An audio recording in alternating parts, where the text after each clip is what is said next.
welcome to SveNFL. What's up, y'all? It's Jonathan Rollins. Schif Misara. Two Americans living in Sweden talking about football. Yeah, let's talk about some motherfucking football. Week 6 is in the books, man. It was a fun week. I've got my finger on the pulse of the league, I believe, right now. Because your boy, I got to brag, 13-2. A week we didn't bet. I didn't have time to bet. I was working my ass off, man. I didn't know. A week with this many upsets is even more impressive. Right. Yeah. I was 13-2, and I got so much more respect for you. I mean, I have respect for you already, but I've never been a part of like a production like that I was on. It's so much shit going on, bro. You directing stuff. I was like empathizing with the director. I'm just at times I was looking around. I was like, all right, I'm gonna just be cool, like look cool, like as if I'm composed. But holy shit, there's so much going on. It's a lot of moving parts. And especially when you consider, when you go from the development process to the actual filmmaking process, those two universes could not be more different, because in the development process, you spend a lot of time alone, working and crafting and writing. And then when it's time to actually make it, it turns into like full on like chaos. Like there's like people all over the place and shit happening, and you're on a time schedule, and it's just, it's crazy. And then it was like, all I know is the parts that I was privy to, but apparently it's like a bunch of other stuff and different stories. It seems like it's going to be like a series of commercials. You know what I mean? Instead of just one commercial, it seems like they shot like a series of commercials that are going to run. So I'm interested to see how it ties together. How was Barcelona? Barcelona, I don't know, bro. No, the first couple nights I got to hang out, it was cool, man. I went out. We did an episode. Thankfully, we could do the Thursday night bet, but we did an episode, and then after that, I went out. I took a little nap one night, and then went out afterwards, and it was cool. How the city comes alive at so late. Such a great city. So cool. It has personality, man, and we've talked about the lack of personality in other cities. I'm looking at you, Stockholm. So it was dope, man. It was cool to be a part of it. So much respect for what you do, man. I don't know how you do it, bro. I'm sort of stuck in it at this point. I don't have any other viable skills to switch to. Man, but yeah, I wish I could have seen that guy get fucking. He said you got one more chance. What do you know? What he did? He couldn't say a line or something. Oh wow! He couldn't. I've been on set with guys like that, where their brain. If I say anything 4 or 5 times in a row, it's pretty much locked in my head, like song lyrics. So I always find it a little weird when I meet somebody who's like pursuing an acting career, and it's like, I mean, learning your lines is. Yeah. He just couldn't deliver it. Right. Because he was giving, like, he had me kind of ad-lib, or he was like ad-libbing stuff, and like, try this, try that, and I was just doing that. And I think it was some language barrier stuff or cultural barrier stuff too in there. A lot of Scandinavians in the production. That's what happens when you hire Swedes to pretend to be Americans. Yeah. I'm not allowed to say too much, but there was, Yeah. You don't got to say nothing. I know. Man, but it was a fun experience. Just I've never done anything like that, so it was cool. That's dope. Yeah. Now I need to write down where I need to edit out that some stuff I said, and we're good. But football, man. What'd you think about this week? Crazy week. It was a crazy week. I mean, there were so many upsets and so many like unexpected performances. thankfully the Falcons delivered by doing exactly what you thought they would do with a disappointing loss, which we'll get to. That's one of the ones I got wrong. One of the two that I got wrong was Falcons. And the other one was Jets. Yeah. We'll get to it. We'll get to that. But the other team that continued to not know how to play football was the Denver Broncos, only managing to score 8 points against the Kansas City Chiefs. Did you at least? Who only scored? And the Chiefs only scored 19 themselves. This is a crazy. That's crazy. They would have won. They would have lost last year too. Remember they had to get you to score 18. No, would have lost 19-18. I didn't realize this, but the Broncos now are 0-16 against the Kansas City Chiefs. Damn, says Mahomes. It goes all. The last time they beat the Chiefs was when Alex Smith was the quarterback for the Chiefs. Oh shit! Crazy. Yo, that is crazy. That's some crazy shit. It's starting to get to where every week we get to remove another excuse and scapegoat from Sean Payton. I agree. It was Russell Wilson, but he's having a, all things considered, middle of the pack season of quarterbacks. It was Vance Joseph. They held the Kansas City Chiefs to 19 points. You know what I mean? It's like, what's left?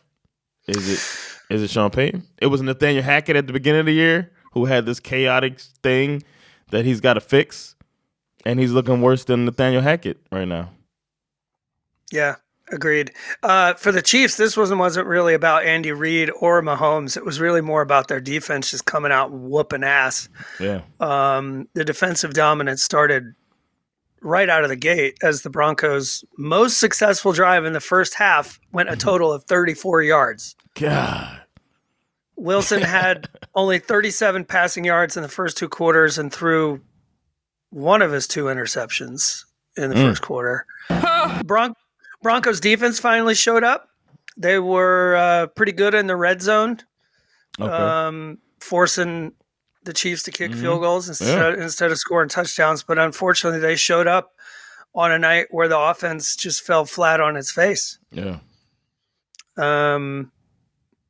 9-play, 34-yard drive where the Broncos turned the ball over on downs to start the game. I mean, after that, they went interception, punt, interception, punt, touchdown. Yay. Oh my God. Fumble, ball game over. You know what I mean? It's like, it's crazy to give up. Like Mahomes going 30 for 40. One touchdown. And that's the only, you know what I mean? And you still lose that game when they only get, you holding them to 4 field goals. That's crazy. Yeah. And still lose the game. Maybe it means the Chiefs' defense is good. That's what we've been waiting on for a while. Like this, if this defense gets good, and they can ride that wave, and then as they figure this offense out, it seems like they're still trying to adjust. I think losing Bieniemy, it's evident that that chemistry is like getting rebuilt with this receiver core being different. If the defense holds it down until then, it's going to be scary in December. Yeah, that, and also, like I said last week, I think Pacheco is the real difference maker this year. Oh yeah. For them, like he kind of gives them a chance to win games in a way that we're not used to watching the Chiefs win games. So, I mean, for a team like the Chiefs, who you expect them to go to the playoffs, you expect them to have a deep run. For them, September and the beginning of October just feels like a trial run. Like we're just getting heated up. Just wait. And you got the trade deadline coming up. I'd be surprised if the Chiefs are not involved in some kind of deal. You think so? I think they're going to pick up a wide receiver of some kind. Okay. And there's a lot of guys on the market for sure. So we'll see. What's next? Speaking of receivers, London. Speaking of receivers, the Baltimore Ravens receivers finally figured out how to catch the football. They had a terrible week last week. I need a sound. Sergeant segue. Ravens beat the Titans 24 16, and they pulled this one out despite a dreadful day going only 1 for 6 inside the red zone. This was a frustrating game to watch. I was watching this on set. It was. And I was just like, me and another guy, he was an actor who's actually into football. And so we're just sitting there watching this thing. And I'm just like, Tannehill, man, it might be time to hang it up. Yeah, I mean, luckily for them, he got injured. So, you know, Damn. I mean, I mean, Damn. I say that, I don't say that to be disrespectful, and I don't wish, physical harm on anyone. But sometimes the football gods do you a favor. You know what I mean? It's like, because it's not like they were never probably going to bench him in any real significant way unless they had to. They weren't going to try something new unless they were forced, basically, is what I'm trying to say. Are they in a 2022 Atlanta situation? I think so. I would put it that way. Unfortunately for them, I think they made some we got to see Malik Willis in this game, and he's not. Ain't it? I mean, Tannehill got sacked twice. Malik Willis got sacked 4 times in this game. He's out there running around with his hair on fire for his life, basically. Defense. And I have had the pleasure of watching Will Levis as a college football player. He played for Kentucky. He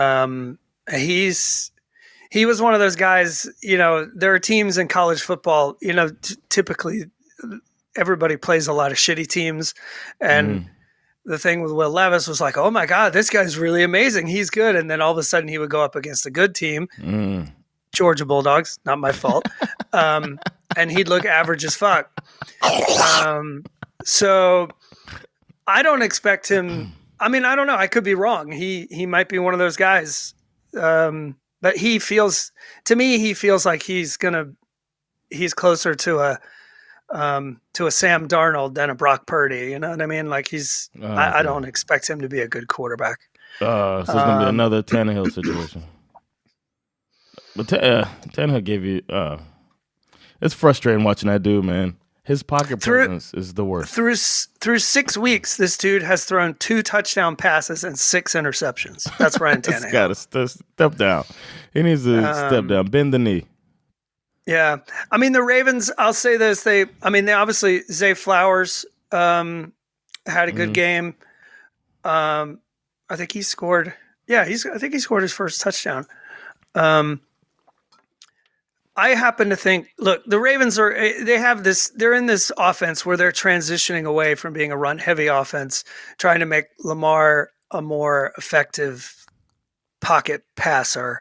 I happen to think that they will eventually figure out the balance that they're trying to find. Agreed.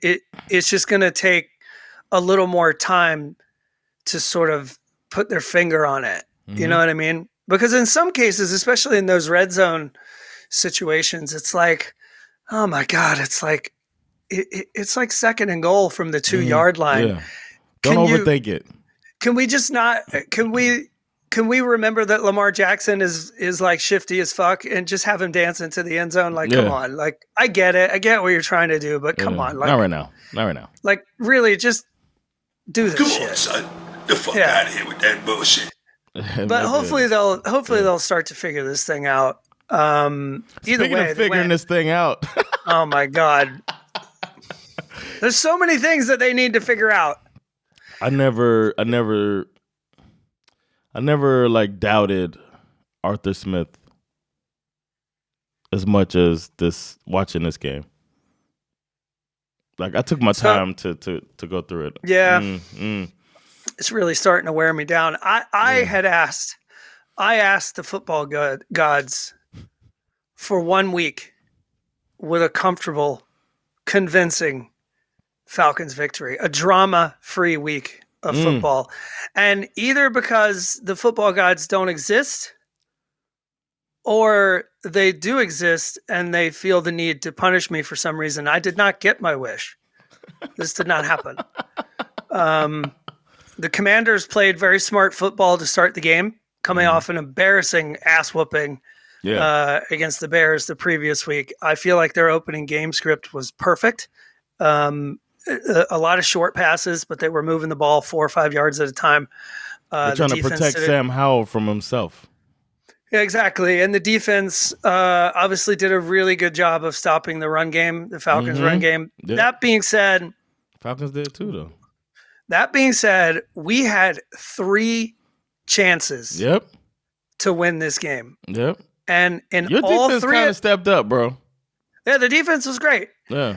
And in all 3 of those chances, both Desmond Ridder and Coach Arthur Smith kind of fucked us in the ass. Yeah. You know what I mean? Ridder threw a pick right out of the half that led to a Commanders touchdown. So that didn't help.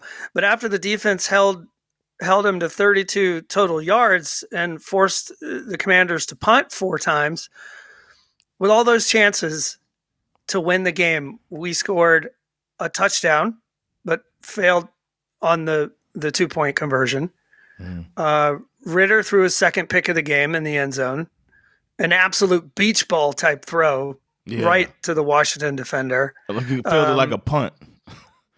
Yeah, like a little 5-yard punt into the end zone. And then we turned the ball over on downs. And just to make sure that we were going to lose this game, Ridder came out and threw his third and final pick of the game. Arthur Smith's face every time. It's so annoying. And when you look at the team, like what's even worse is if you go to the page where you can look at the team stats, you just can't really understand why we lost this game. No. We beat them 25-13 in first downs, 23-36 in time of possession, and we beat them 402-193 in total yards. Given all of these stats, you give these stats to 90% of the teams in the NFL, and this spells a complete and utter blowout victory. But for the Falcons, all it equals is a big fat fucking L. Yeah, but the 3 turnovers to 0 is the most important stat right there. Giving them short field, you know what I mean? Giving them points. Yeah, and our turnover situation has become like a real issue all of a sudden. Because when you look back to week 1, Jesse Bates got 2 picks in week 1. Since then, we have not generated another turnover while also managing to turn the ball over 10 times. Wow. This is how you lose football games that you should actually be able to win. I don't know, man. I feel like there were some questionable play calls. I don't completely understand why he decided to go for 2 after scoring a touchdown. I would understand it if there wasn't a lot of time left on the clock. Like, and you had to do it. I mean, but at that point, you still had most of the fourth quarter to go. Then you it was not a very good to go for 2 later to tie. Yeah, it wasn't a very good play call. Yeah. We get down into to the 2-yard line, and then we get a delay of game, which is what happened before Ridder threw the end zone interception. So it's like, I mean, you're right there. All you got to do is fucking give it to Tyler Algier. And before that was like a crazy overthrow or something, right? Yeah, exactly. And it was not a game and then an interception. There was a lot of blame to go around in this game. By all accounts, Arthur Smith is last I saw, he's still expressing faith in Desmond Ridder. I'm totally embarrassed and totally ashamed. I don't know. Maybe it's one of those things where he looks at Sam Howell and he realized, not Sam Howell, what am I talking about? Taylor Heineke, who's the backup. I don't know. Maybe I feel like I'm kind of back where we were before. You know what I mean? It's like, can I just at least see Taylor Heineke in this offense? Can I like, I'm not sitting here. The backup quarterback turns into the guy. I don't think I'm not sitting here, claiming that we're going to go to the Super Bowl with Taylor Heineke, but I've seen enough Desmond Ridder to know that I don't want to see any more of it. Yeah. Damn, man. We got a Vikings victory, man. Yeah. Yeah. Vikings victory. Barely. Yeah, exactly. Vikings victory. Barely. The Vikings beat the Bears 19-13. I was a little worried about this one. Not gonna lie to you. But then Justin Fields goes. Is he going to be out for a while? Justin Fields is going to be out for a little while. Apparently, he has thumb, right? dislocated his thumb on his throwing hand, and I don't know how aware most of our listeners are, but the thumb is like, it's why we're running shit. Yeah, you know what I mean? Yeah. It's why we humans are out here running shit. Yep, it's important. Without this thumb, yeah, we would not be running shit. Okay, we'd be in the it's jungle. swollen and shit. Yeah, we'd be in the jungle, fucking, not running shit. We'd be out there running for our lives, But now we got this thumb, and we're out here building shit, and we're taking over the world. But so yeah, Tyson Bagent, who would have called that sighting? Right, Tyson Bagent apparently is how you pronounce it. It took me about a half an hour to figure out how to pronounce his name. I was like, what? Because they didn't say it. I didn't hear him say his name when he came in, so all I had was like the back of his jersey, and I was like, Tyson Bagnet. So we decided. Me and Isak just called him Tyson Baguette for the rest of the night. And then I heard his name later. I was like, "Oh, Bagent. Okay, right on." Man, yeah, he was. I didn't know Fields carried it 8 times in the time he was in the game. He had 8 rushes and 10 passes. What are they doing? Well, they were kind of running for their lives, to be honest, because the Vikings defense had probably one of their better games of the year. They sacked Fields 4 times, and eventually, obviously, they sacked him out of the game. This was the Flores young quarterback playbook, man. Just throw a bunch of chaos at him, confuse him, and Justin Fields seems like the perfect one to do this on. I thought about it before the game, like he's gonna throw all types of exotic stuff at this guy. Oh yeah, for sure. And they eventually tuned him up, and I mean the defense is essentially why they not only the way they played throughout the game, but also I mean they had a sack strip fumble that got scooped up and taken to the house for what is essentially the game-winning touchdown. So yeah, Flores was licking his chops when he saw Tyson Bagent come into the game. He was like, "Oh yeah," he's like, "I've been losing sleep all week over Justin Fields. I'm about to eat me some Tyson Bagent. Let's go." Talk about giving a shitty defense confidence. A game like this, man. Yeah. I mean, this is a much, much, much needed victory for the Minnesota Vikings.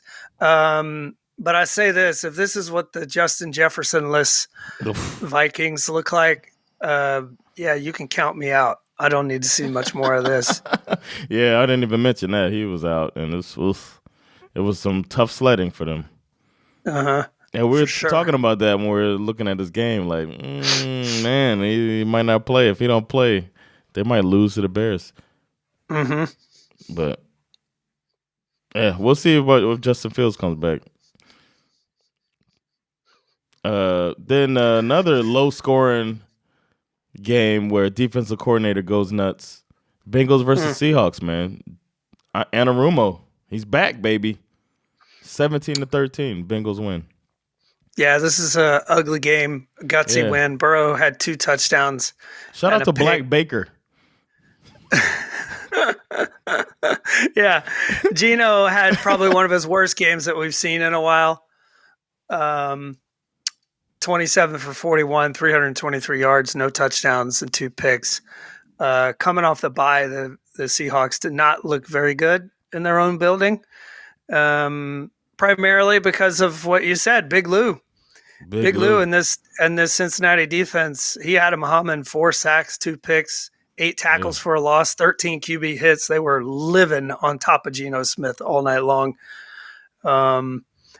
And, even though this was not a particularly attractive football game, I would say that this is a very positive sign for the Bengals that they could learned a lot. They could crawl out of a game like this with a win. Tells me that this potential turning point in their season in a more positive direction feels very real to me right now. And we saw Joe Burrow moving around. Yep. He was like getting around a little bit, little scramble here and there, couple two attempts, 4 yards, killer. No, but he was moving around in the pocket. Yeah. Doing this thing. He looked a lot more comfortable. And it's not like he lit up the stat sheet, but looking at him, he looked comfortable, and they pulled it out. Yeah, the second half of this game was basically a defensive battle on both sides. Yeah. They, both teams only managed to kick a field goal in the second half, and the defenses just stood up and said, "Nope, no more. This is over. We run this." Speaking of run this, you ran before we move on for this game. I'm about to talk shit, Skill.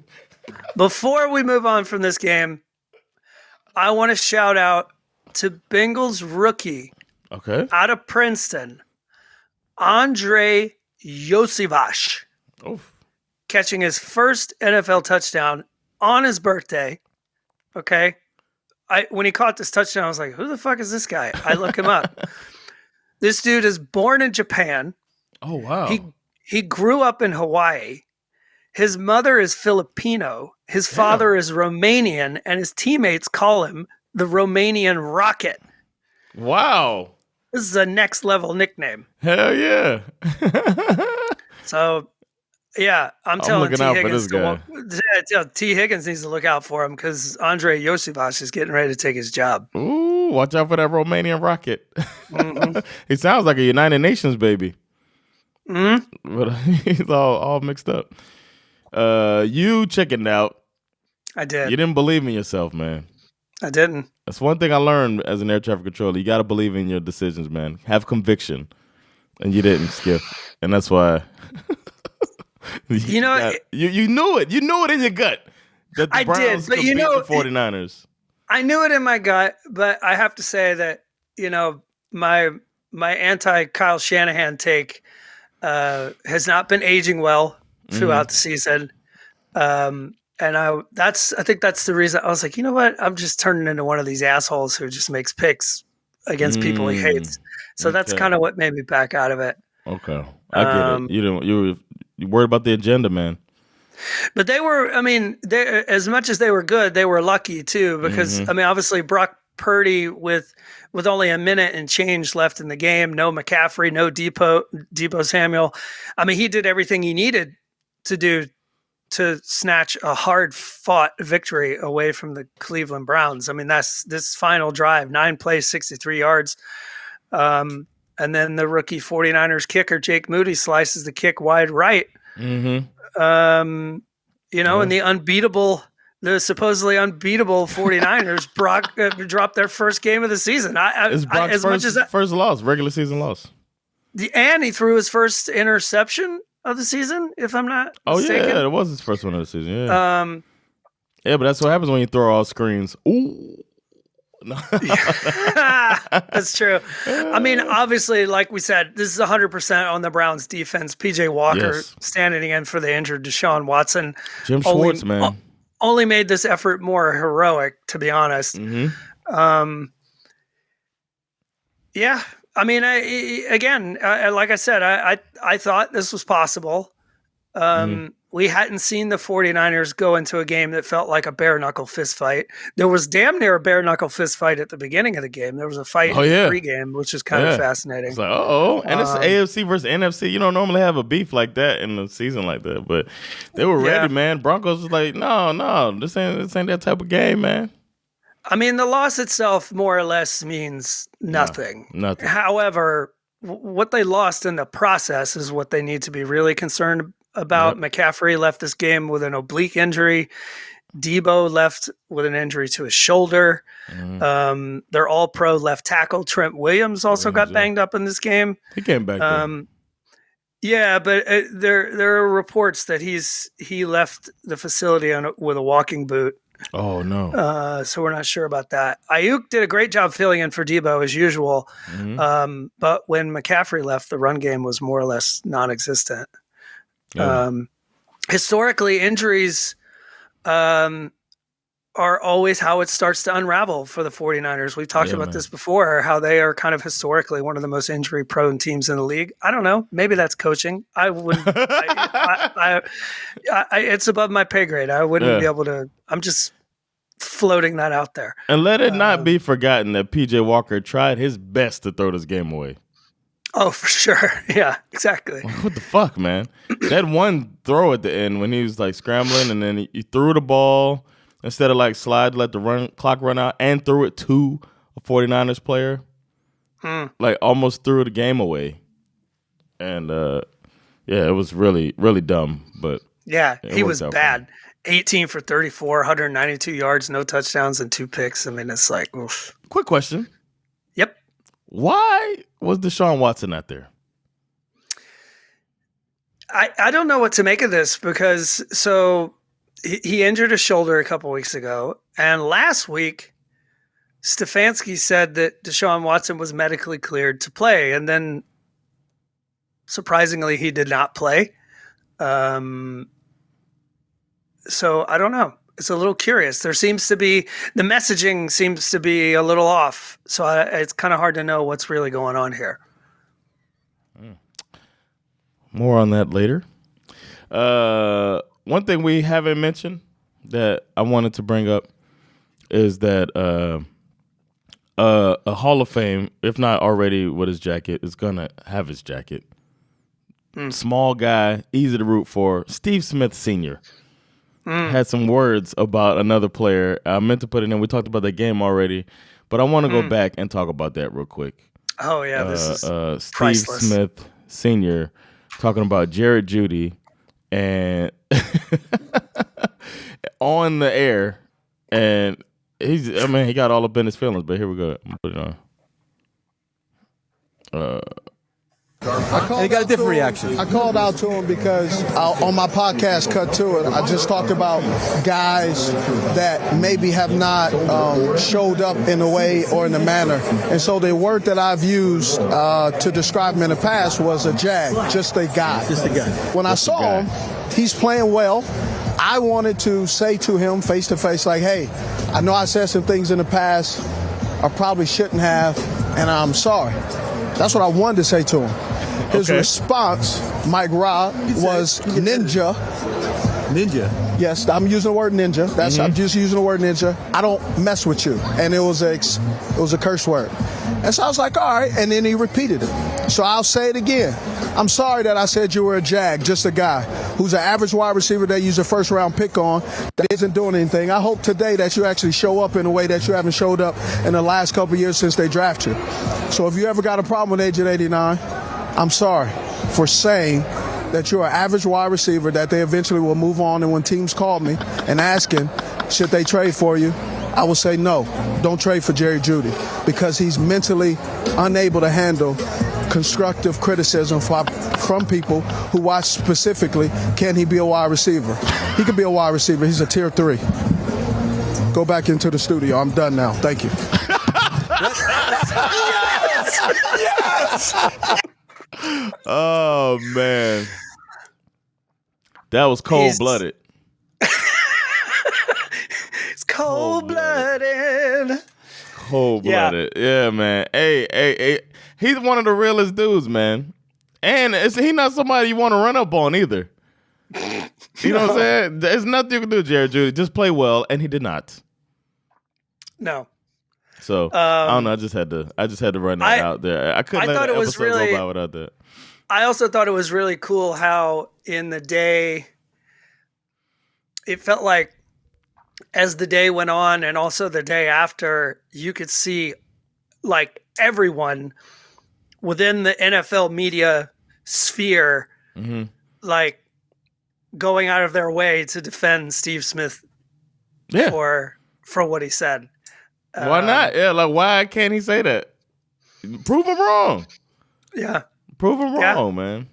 And it was definitely one of the greatest shots of the weekend for sure. It was hot. I couldn't let it go by without that. Speaking of hot, I have a question. I have a question. Yeah.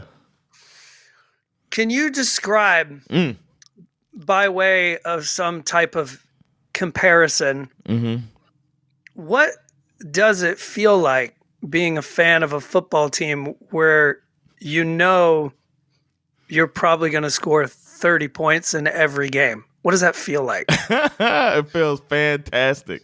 Fantastic. Unfortunately, I couldn't watch the game like live the whole time. I was trying to like hop onto my phone when I could. And then I finally got to watch it back and was not concerned when we were down 14-0. I was like, be all right. Be all right. That might not be the best thing, but we'll be all right. And 35 points in a row later. And the only reason they got 21 is because Mike White came in. Mike A. White. This is a great stat line. Mike White comes in because they're like, this game's over. Yeah. Mike White goes 0 for 1. One interception. No touchdowns, obviously. No touchdown, one interception. 4 that touchdowns. was also a pick six. Yeah, so that means the defense held them to 14, and they woke up and did what they had to do, man. Raheem Mostert, they were like, you know what, we got to take a little break from Achane. He's got to let that knee heal up. Mostert was like, I got this. Comes out doing this thing, dropping 115 on him. Scores 3 touchdowns. Good, yeah. Tyreek left this game at one point. Everyone was like, oh shit, he's got a hamstring injury. What's going to happen? Apparently it was just a cramp. Yeah. He went into the locker room, got an IV, came out and scored a touchdown and still had a 163-yard day on 6 That catches. was a dime. That throw. Yeah. Tua was out here just willing and dealing. Yeah. Yeah, and Tyreek, another 100. What's he on pace for, man? He averaged 27 yards. Tua 21 for 31. He's on pace for like 14,000 receiving yards or some shit. It's crazy. It was wild. My boys did what they had to do. Beat up a tomato can and doubled their points, covered the spread, all that stuff, man. 42 to 21. Bryce Young continued to struggle. Yeah. He got sacked 4 times in this game. He holds onto the ball too long. He's a tiny little miniature human being that just literally disappears as the pocket starts to collapse around him. Yeah. The biggest surprise of the Panthers for me this year is Adam Thielen. Yeah. I mean, he's back. He's back and fresh now. This guy was like a, wide receiver 2 in Minnesota last year, and everyone was like, he's too old, he's out, trade him. Now he's like their wide receiver 1, which I guess in some ways should make you a little concerned. Yes. Adam Thielen should probably not be the best receiver on your team. No offense to him. I mean, great job by him. He's out there balling. But the Panthers, there's a lot of news coming up about the Panthers. There's things are shaky in Carolina. Okay, I bet we talked about that coaching hire was a mistake. They had their guy who's over there doing wonderful things in San Francisco right now, taking over the reins as a defensive coordinator. Just saying, they had their guy. That Dolphins interior, Zach Sealer and Christian Wilkins. It's just like 2 big men doing what they do, man. It's dope. No more to say about that. Glad for my Dolphins and glad for another victory. On to the Eagles. Big test. Next game. Eagles. No, I'm saying. Oh yeah, that'll be interesting. That's Miami's next game is the Eagles. That's going to be a good game. Yeah. Yeah, that's going to be good. But the Jaguars played the Colts. They did. And they did what they were supposed to do. 37-20. Look, the Jags kind of fucked around a little bit and let the Colts score 2 touchdowns in the fourth quarter, but make no mistake, this was a blowout. Yeah. Minshew had a rough day. Man. Back in his old office, going 33 for 55, 329 yards. 55 throws, bro. I guess when you get behind like that, Yeah, only 1 touchdown, but he did have 3 picks, and he also fumbled the ball away. Shout out to Minshew. T-Law and his associates were rolling, especially Travis Etienne. He had 2 rushing touchdowns on the day. Nobody really pops off the stat sheet that much, but that's because the Jags were working with a short field all day long because of all the turnovers. Yeah.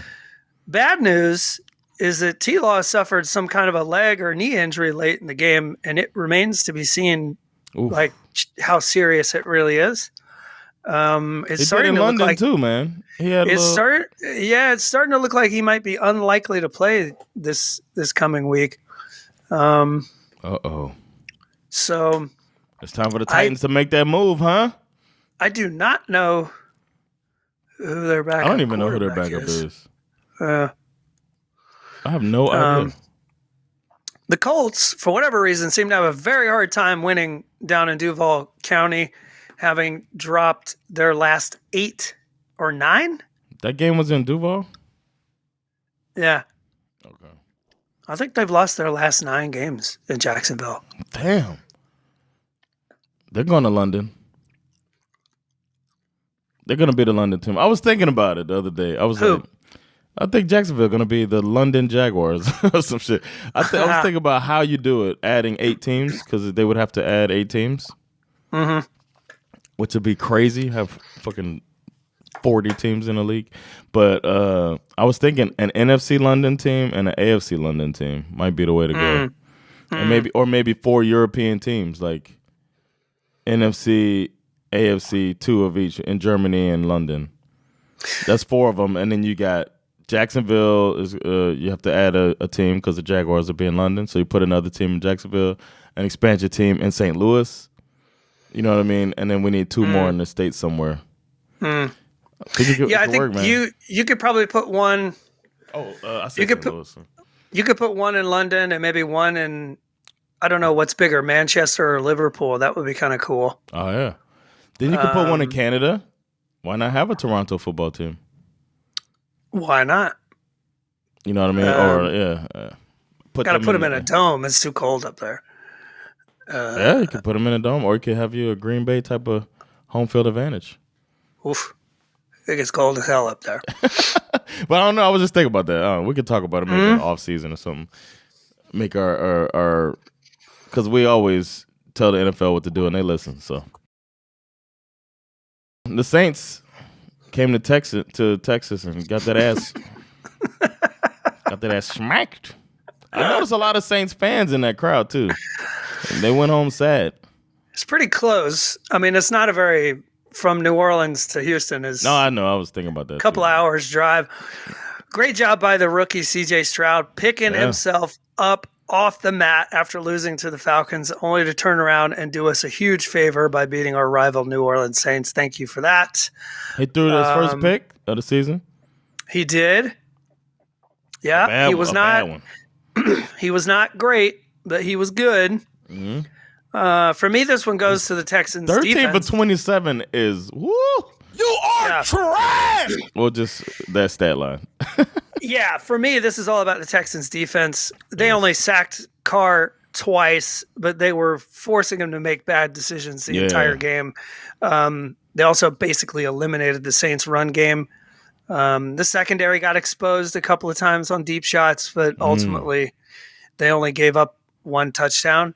And this rookie kicker for the Saints who, almost got thrown out of the arena for not having his, his credentials. He didn't have his credentials. They thought he was a fan. They should probably think about throwing him out of the building for real. He missed 2 field goals in this game. A couple of chip shots too, short ones, like really short ones, like a 30-something yarder. I couldn't believe one. One looked like an extra point. Yeah, that was wild. Yeah, so D'Amico, man, he's looking good, man.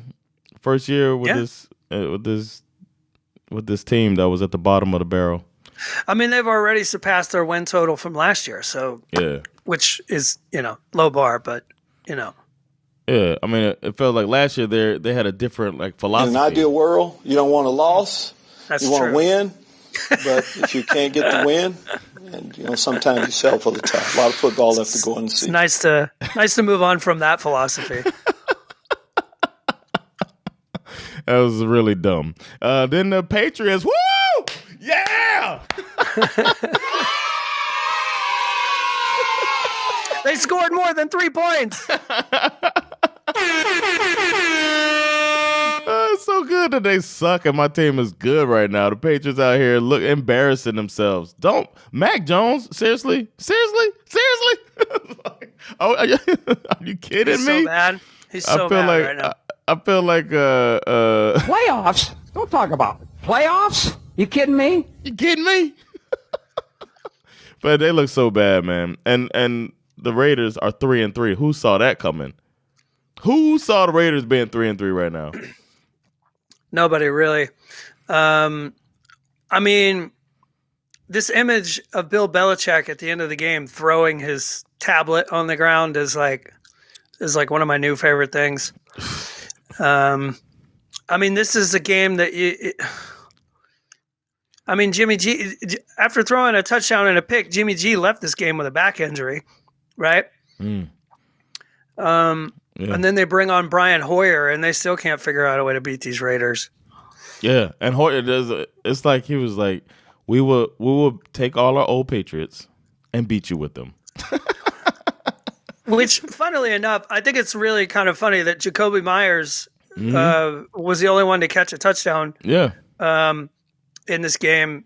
Of course, how could you possibly forget when he was with the Patriots last year, this lateral that he threw to Chandler Jones, who then stiff-armed Mac Jones into the center of the earth.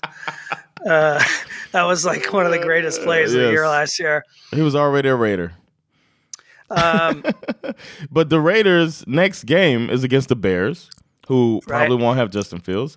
Then they play the Lions. It's probably an L. And then they play the Giants. So they could be 5-4. Nobody saw that coming. Also, like, how many times do you see a game where it basically ends on a safety? I mean, how funny was that? I mean, like, just to add insult to injury. Yeah. You know? I mean. How long does Mac Jones have, man? I heard going into this game that he was on a pretty short leash, so I don't know. It might be over. He looks like nobody has confidence in him. Not even Mac Jones.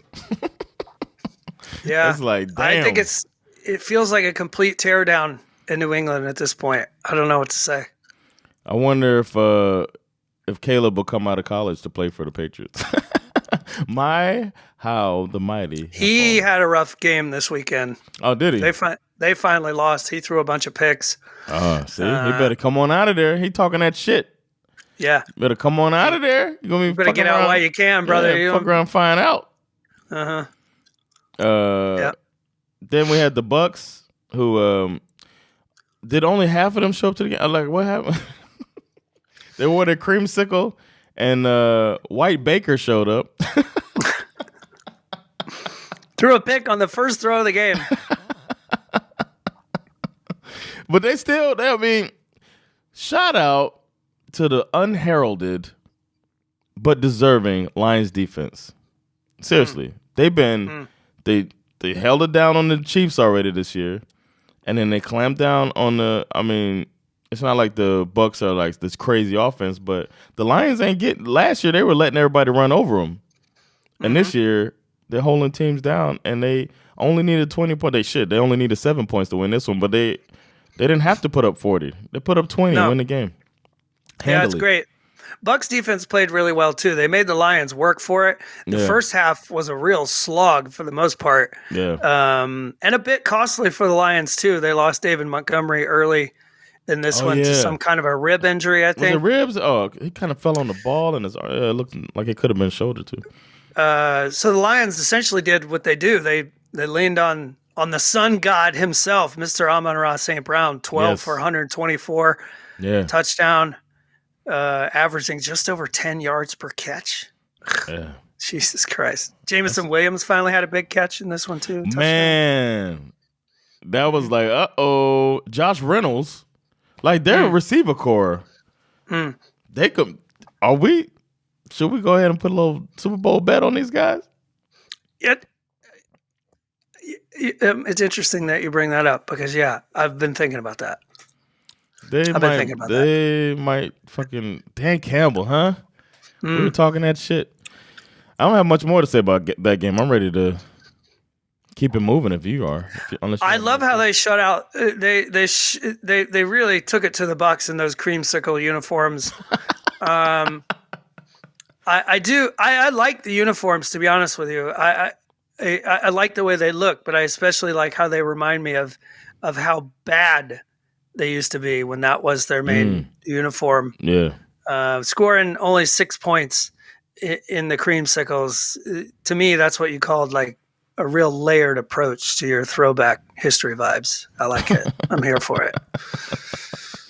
Oh, man. It's like, let's wear these uniforms and also suck.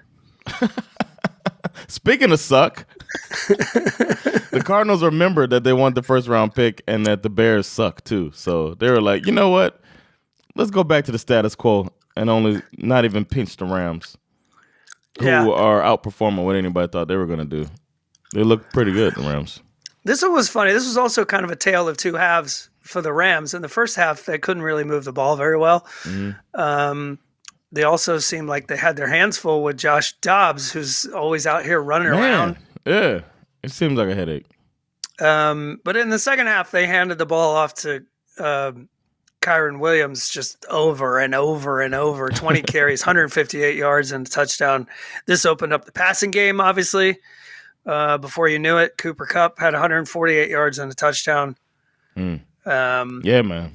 Cardinals continue to look feisty in the beginning of games, but they just don't have the weapons to keep it up.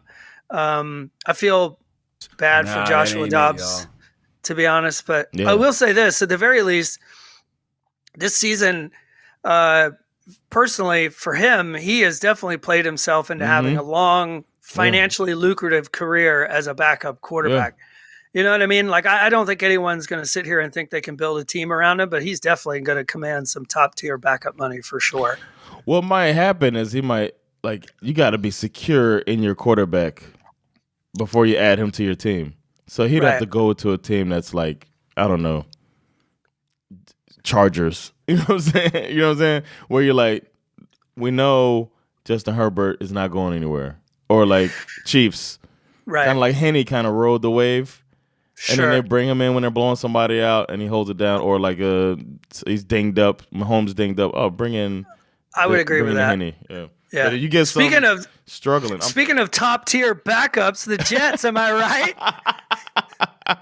Shout out to the Jets, man. I gotta give it to him, man. I hate them with a deep passion that burns within, but I still gotta root for him a little bit, man. Huh? This was almost my upset of the week last week when I was like, I want to, but it's the Jets, and you just can't put any stock in Zach Wilson. But Zach Wilson stayed out of the way and let the defense do what it do, and they end up winning the game 20-14 with Jalen Hurts coming down to earth, man.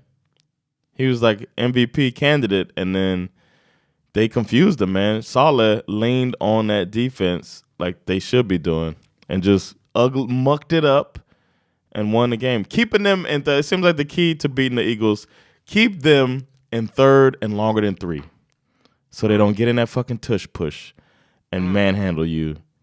And, yeah. And so the 1972 Dolphins did rejoice, for the final 2 unbeaten teams fell on their swords in the same week. Good for you, Jets fans, who think that you're like the most tortured franchise in the history of football. You got to win. I'm happy for you. They're 3-3 too. They're 3-3 up here with a wild card, the shots at the wild card without Aaron Rodgers. That Jets D came to play. They bottled up the run. They're starting cornerbacks. Yep, and they bottled up the run. And even though my man, former Bulldog John Drew Swift, did have a touchdown, it's not about that. It's not about that, okay? It's not about that. Okay, it's not about it. Okay. And they only sacked Jalen Hurts twice, but they were I think they had like 13 pressures, which obviously contributed to him throwing those 3 interceptions. Zach Wilson was average as fuck. He got sacked 5 times, held onto the ball too long as usual. Yeah. But it didn't matter because the D just kept coming and coming and coming and coming and coming all night long. Over and over.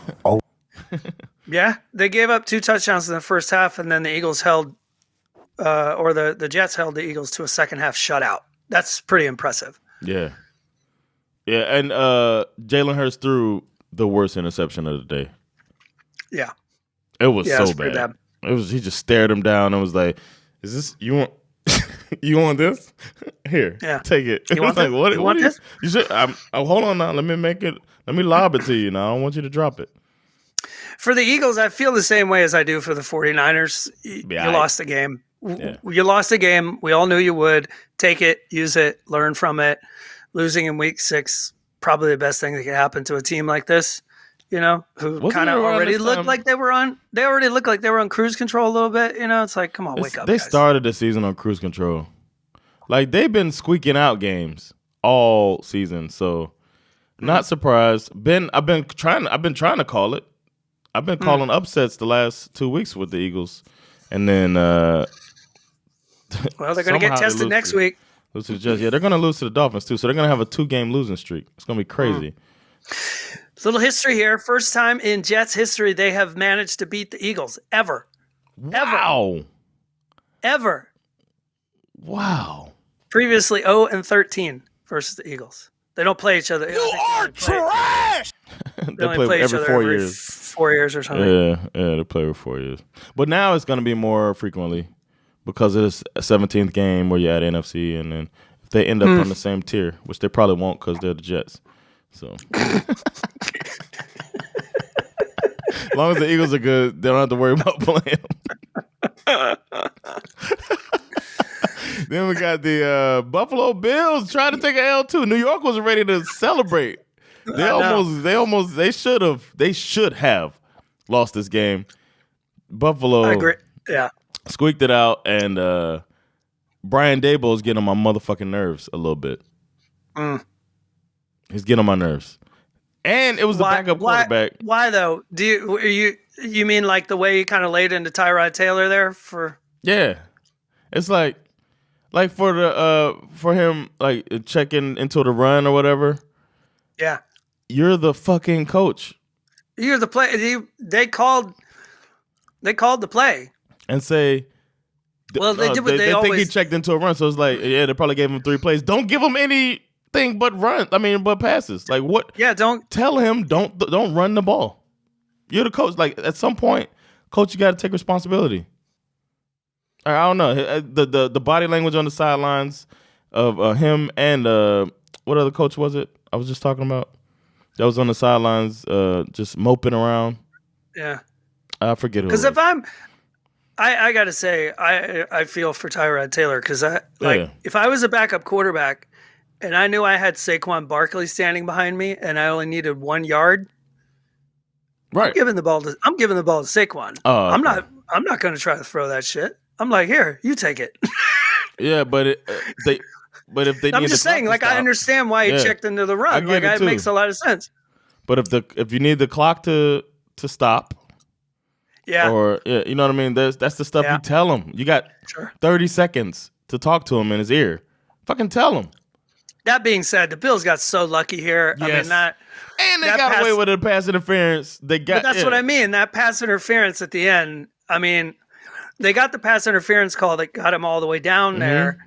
And then they didn't call the next one. On the very next play, the guy had 2 handfuls of Darren Waller's jersey. And it's like, how do you not? I get that you feel like, oh, am I going to call 2 pass interferences in a row? But it's like, it's a fucking penalty. Like, call it. It is what it is, man. If I'm a Giants fan, I'm fucking pissed. It is what it is. It is what it is. The refs need to be saying that too, man. It is what it is, and call that shit. It's annoying when what was it? That guy that pitch that they had in the Patriots Dolphins game when they pitched the ball back. And then the lineman gets it, and then Gesicki pitches it back to the lineman, and then he's rumbling forward. He goes down like half a yard short, and they turn the ball over. They lose the game, and everybody's like, you got to just give it to him. What the fuck? I don't know if you remember that. It was early in the season, second game of the season or something like that. Yeah. What do you mean just give it to him? That's not how it goes. Doesn't work that way. Yeah, you call the play as it is. But yeah, the Bills squeaking out another one. They're missing these players on their defense, and it's showing. But I mean, they still held them to 9 points. But it's the Giants too. Yeah, the Giants really missed their star quarterback.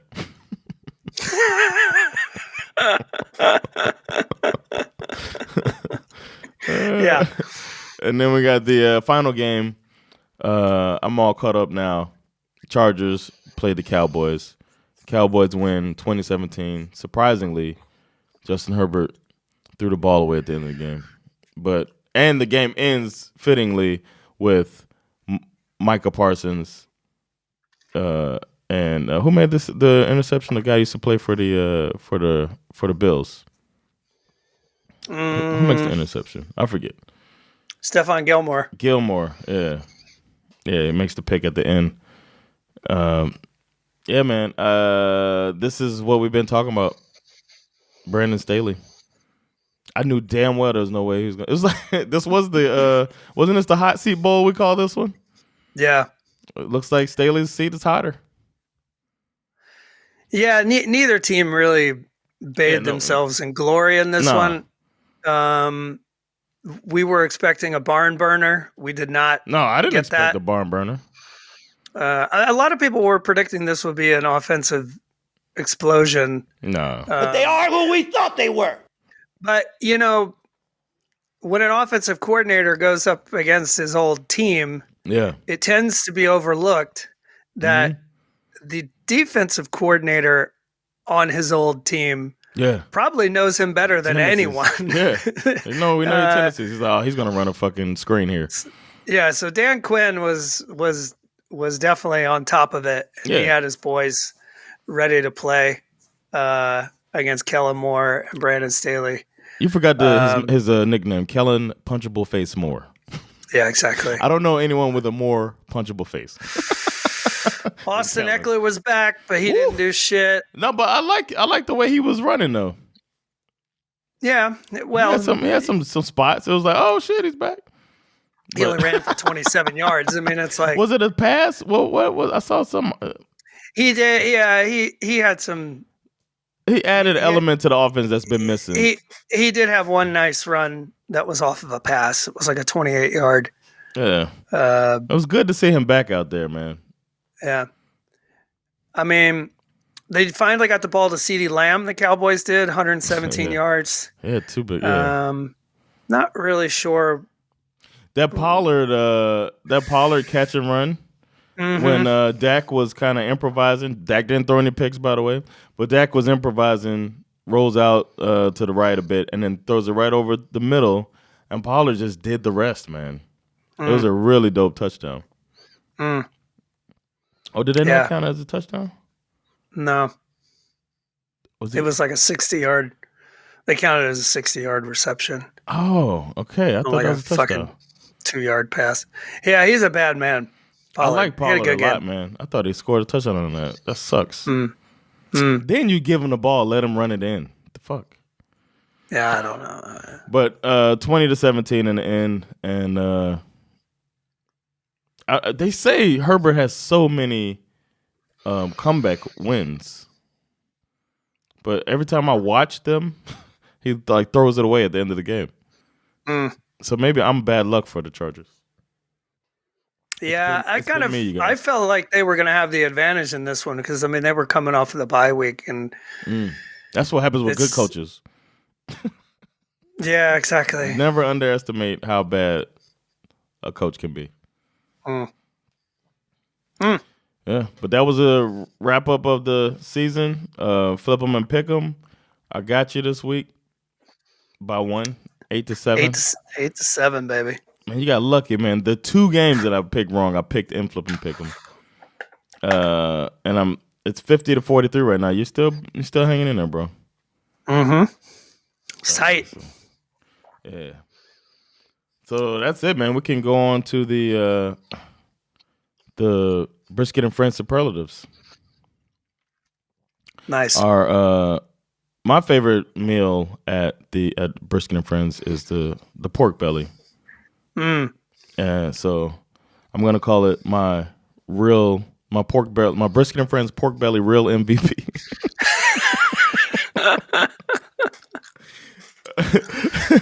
I think that's my new thing, man. I'm gonna figure out which Brisket and Friends thing I like the most. But my Brisket and Friends pork belly real MVP is the Jets defense, man. Nice. They've been at it all year, chugging along as their offense has been flaccid. You're not gonna want that. They're not gonna want that. And the offense has been coming out like the last bit of toothpaste in the tube. that's been the Jets offense. But the defense doesn't care, man. And if we look at it, they beat the Bills already. And then they come out this week and shock everybody and beat the Eagles. It's not like their victories are against shitty teams. And they damn near beat the Chiefs too. Yeah, damn near beat the Chiefs. It's like their defense is carrying it along, and I'm glad that they're hanging their hat on the defense. And the fact that they did it without their starting corners, still figured out a way to win. I gotta say, Jets defense. You the real MVP. All right, my pork belly, Brisket and Friends MVP of the week. I'm going to go with the Cleveland Browns defense. Look at us. For not only beating the seemingly unbeatable San Francisco 49ers, knocking out some of their key players in the process, but also for playing and winning the psychological warfare battle, moving in and unpacking all their shit to live rent-free in the genius brain of Kyle Shanahan. The Browns held the 49ers to the lowest yards in the Shanahan era. They stared down the barrel of all those weapons, and they beat them down with a barbed wire wrapped baseball bat. And end to end, my favorite part, they spooked the genius on what should have been the 49ers game-winning drive. Purdy's moving the ball with ease. They still have 40-something seconds left on the clock. Instead of running another play to try to get a little closer, knowing he still had timeouts in his pocket, Shanahan instructs Purdy to spike the ball on 2nd and 7 with 9 seconds left. Only to watch his rookie kicker, Jake Moody, miss wide right on what was the third. He kicked a field goal on 3rd down.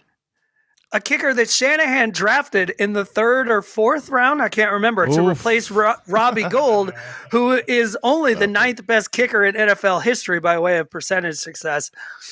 Come on, Schif. And you pulled all this out, got the victory with PJ Walker under center just to make it even more embarrassing. Thank you, Cleveland Browns, for resuscitating my Kyle Shanahan is not a genius take, because it's back from the dead, baby. Jim Schwartz, the Browns DC, owns Kyle Shanahan, 9-1 all time. So Schwartzy and the Browns defense, you are my real. You the real MVP. Wow. Wow. Any chance you get to get some Kyle Shanahan hate, I love it. I have a side MVP. Okay. Falcons defensive end Calais Campbell celebrates his 100th career sack by donating $100,000 to all of the teachers and institutions that helped him along the way throughout his life. Wow. He went to the U. Yeah. So on Monday, the 37-year-old announced he'll give 25 teachers in Phoenix, Jacksonville, Baltimore, Atlanta, each of them 4 NFL cities where he played. He's donating $5,000 to those classrooms. And I then thought he was giving $100,000 to each one. And then educators in Denver, where he went to high school, and Miami, where he went to college, will receive $20,000 to assist in their classrooms.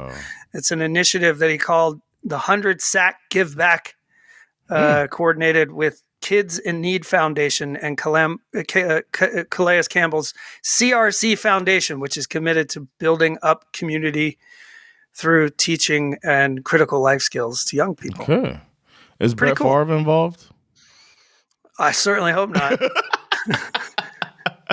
$100,000 going right in that motherfucker's pocket. Yo, my trash. I don't know if you want to hear this, bro. My trash is Arthur Smith. Oh, I do want to hear this. We all reflect on that Tua benching from his second year for Fitzmagic. The coach sees believes, wrong or not, believes that this is the best chance for my team to win. He's not going to do it for me. Let me get the guy in there that can do it for me or try it. It worked once, didn't work the other time. But the coach put the team before the ego and the hurt feelings that could possibly happen for the quarterback. And I feel like Arthur Smith did not do that. Desmond Ridder was not ready to continue that game. And he proved it by coming out and losing the game that was offered up like a sacrificial lamb multiple times by the Commanders, who had no interest in winning this game. And Desmond Ridder was like, no, you take it, sir. They kept trying to give this game away and should have been saved from himself by Arthur Smith, who didn't do it. And because of that dumbass decision and what I consider a decision last year to not figure out what he's got, and now he's figuring it out, and it might be his own demise. I got to say that, at least this week, Arthur Smith. You are trash! Agreed. Let's see. Owner of the Carolina Panthers, David Tepper, is no stranger to this segment. Nah, yeah, that's true. We have talked about the brass ball plaque. We talked about how he bought a business rival's home just so he could tear it down.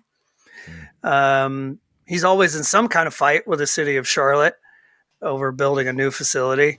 And now we have learned through an interview with head coach Frank Reich that Tepper has been taking old Frank out to the woodshed after their 0-5 start.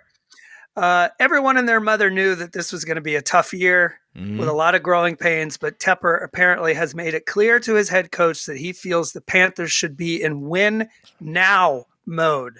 After trading away their best player last year. I was like, what? David Tepper, listen, you are 6 weeks into a total rebuild. Miles Sanders is your lead running back. Adam Thielen is somehow your best offensive weapon. And your offensive line is a pile of hot, stinky dog doo-doo that can't even protect Bryce Young, the most historically tiny quarterback ever in the NFL.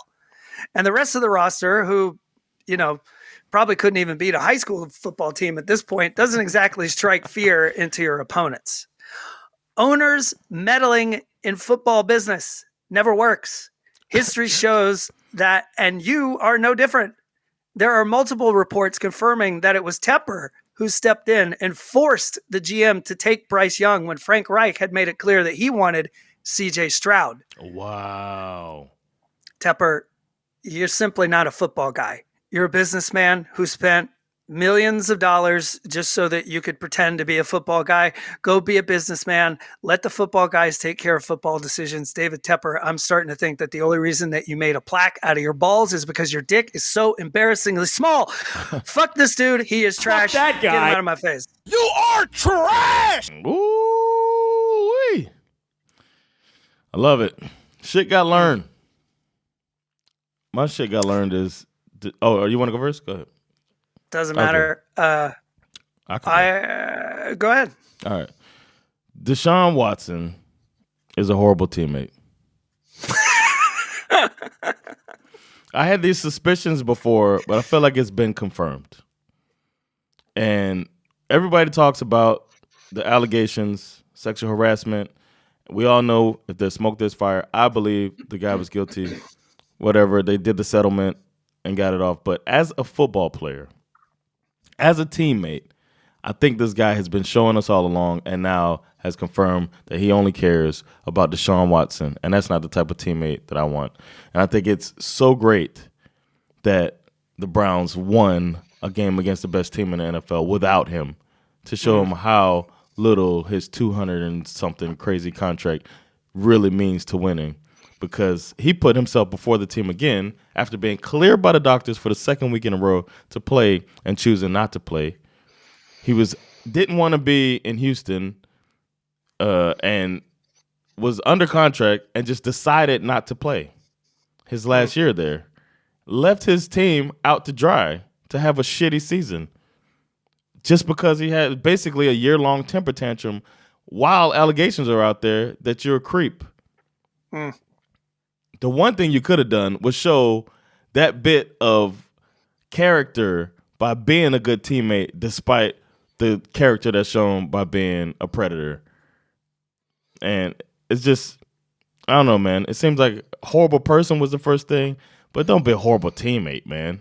Now you just look like a horrible human being all around. And I don't know, man. It's just so disgusting to me. And that was the shit I did not know that he was healthy and just decided not to play 2 weeks in a row. Fuck that guy, man. That was the shit that got learned for me, is that this dude, obviously, man, Cleveland's going to regret this for a long time. Oh, yeah, for sure. Shit that I learned. I got to say, I know that there are people out there who are tired of this whole Taylor Swift narrative. For me, I am 1,000% more tired of everything New York Jets narrative. Rodgers snaps his Achilles 4 weeks or 4 snaps into the season. And I feel like the Jets are still the lead block discussion on every sports media show out there. And I get it. You haven't won a Super Bowl since the first time we landed on the moon. But hey, there are still teams out there that have never even been to a Super Bowl, much less won one. The only reason your team is even the least bit relevant is because of where you are geographically located. You're not the only team in the NFL that feels like they can't have nice things. Let it go, okay? You're an average football team that won a football game this week that you normally probably should have lost. Congratulations, but you get far too much media coverage, and I'm getting more than a little tired of having to hear about it every time I fucking turn on the TV. Damn. Who's your scariest AFC team? Fins up, baby. Dolphins. Fins, huh? I feel like I want to say the Dolphins, but I feel like it might be the Chiefs, man, because their defense is balling and they're winning games, and it feels like we've only seen the beginning. And when that offense kicks in, it'll be right in time for the playoffs. So a little scared, man. A little scary that they're winning even though they're not looking great. So I got to put the Chiefs. Who's your my NFC team? It's still the 49ers. As long as if they get back healthy, because they lost the game, but they also were missing 2 star pieces, and it's probably Brock Purdy's worst game. So I got to still go with the 49ers, man. I feel like it should probably still be the 49ers, but given not just the loss, but also the injuries, it feels like the dam could really start to break here a little bit. So I'm going to go with the Detroit Lions this week as my scariest NFC team. All right. I'm glad you mentioned that because the person I'm putting Speck on their name, Dan motherfucking Campbell, man. Doubted him from the get-go since you had me at the kneecaps. He was talking about biting kneecaps off. I was like, this dude is this rah-rah only bullshit. And it seems like it's both, man. It's rah-rah, but it's putting together, like it's a true leader, putting together the team of personnel that you need and going out here and getting the guys motivated and kicking ass. And even if they lose, you know you've been in a fight type of thing. So I like what they're doing. I like that. I also like that it's not only the alpha male shit. He does subscribe to the alpha male shit. That's who he is. But you could tell that he's got the beta in there too. And it's working. What he's doing is working. Ever since firing that defensive backs coach, it seems like they've been rolling ever since. And kudos to them because I was a doubter. And now I'm putting some spec on Mr. Dan Campbell's name. Put some respect on my name. You and I are kind of on the same page this week with this. Again, like I said last week, I regret not believing in them at the beginning of the season. I am also here to put some spec on Dan Campbell's name. A lot of people think that he's like some sort of meat-shaped clown who is just a walking quote machine talking about biting off kneecaps and walking around the training facility with a actual lion on a chain, a big ass chain. Oh yeah. But he's so much more than that. So much more than what people give him credit for. These Lions are 5-1. They've won their last 4 by a combined 60 points. When they win, they do so by at least 2 touchdowns usually. They beat the defending Super Bowl champion Chiefs in week 1. They have the 4th best defense in the league, 4th best offense in the league, top 7 defense in the league. They've started every game this year with top players either injured or inactive, but they don't make any excuses. They go out and they handle their business week after week. Going back to last year, the Lions are 13-3 in their last 16 games, which means that Dan Campbell and company have taken one of the most historically tortured and irrelevant teams in NFL history in less than 2 years, and they've turned them into a legitimate Super Bowl contender. And I think it's way past time that all the haters put some spec on this man's name. Put some respect on my name. Wow. Man, I respect you, Schif, as well. Right. We're out here dropping it hot like Steve Smith did. Dropping it like Steve Smith got the fire in me. Yeah, man. You're not a third-tier podcaster. No, sir. I'm not a third-tier podcaster. Nothing. No, sir. Ain't none of that Jerry Judy shit over here, boy. No, tier 1, baby. Man, thank y'all for checking this episode out of SveNFL. Week 6 in the books. We'll be back with some Week 7 predictions. It has been Jonathan Rollins. Schif Musara. With SveNFL. We'll holler at y'all very soon. Peace. Later, y'all.